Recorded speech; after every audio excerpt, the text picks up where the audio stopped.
Hi there, I'm Pritha and welcome back to my channel. Today, sharing this simple and easy to cook fried rice recipe.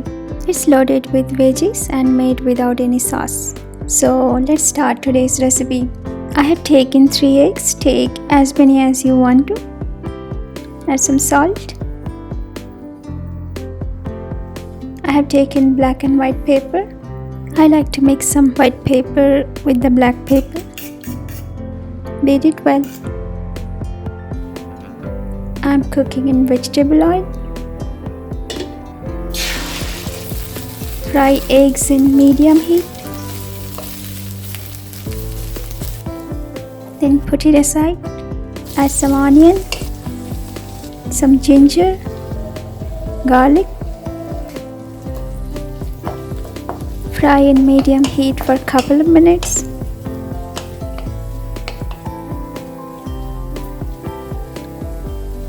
Add some carrot and beans. Fry for 2 to 3 minutes. I'm adding some broccoli because broccoli is good for health. If you don't like the flavor of broccoli, you can add some cauliflower. Fry the veggies in medium heat. Add bell pepper, some green chili, cabbage,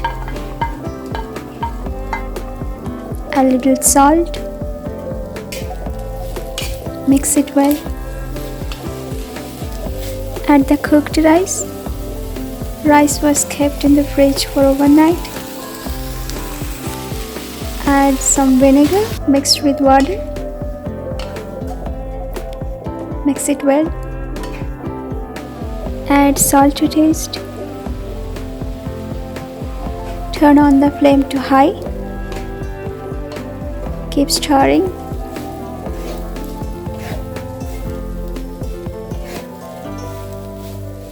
Fry till the water dries. Then add eggs. At this point, you can add some more pepper if you would like to. I've got a few tips for you. Do not over fry broccoli, it will spoil the flavor. Keep the cooked rice in fridge for a crispy fried rice. Fry vegetable in medium heat.